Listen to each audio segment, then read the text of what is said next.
এই হলো আমাদের 058090 ডেমো, যেটা শিলিগুড়ি টু বঙ্গাইগাঁও যাচ্ছে।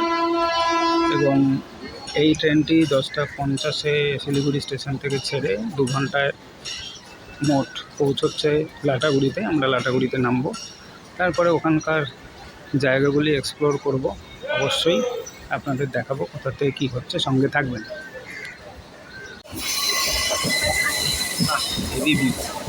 আমরা এখন সেবকে ঢুকতে চলেছি।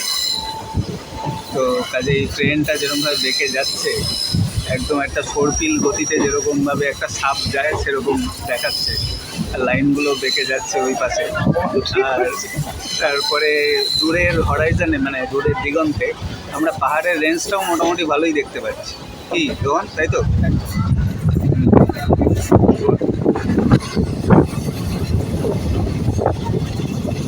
ডুয়ার্সের জঙ্গলের ভেতর দিয়ে আমাদের ট্রেন ছুটে চলেছে। খুব সুন্দর লাগছে ভিউটা।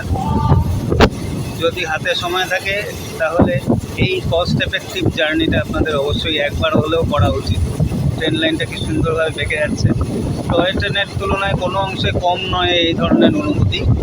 তো ঘন জঙ্গল দেখতে পাচ্ছেন সব দিকে। এখান দিয়ে মাঝে মধ্যে হাতি এক প্রান্ত থেকে আরেক প্রান্তে যায়। জঙ্গলের মধ্যে দিয়ে পায়ে চলা রাস্তাও রয়েছে, দেখতে পাচ্ছেন। সঙ্গে থাকুন। আমাদের প্রথম ডেস্টিনেশন হচ্ছে নেওড়া নদী, লালপুল। ওখানে নেওড়া নদীর সৌন্দর্যটা আমরা দেখতে পাবো। লাটাগুড়ির আশেপাশে এরকম ছোটোখাটো অনেক জায়গা রয়েছে যেটা আপনারা উপভোগ করতে পারেন।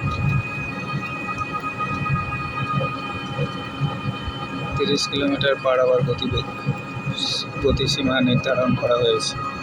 রাস্তাও ভালো আপাতত। চারদিকে ক্ষেত খামার রয়েছে, দেখতে পাচ্ছেন।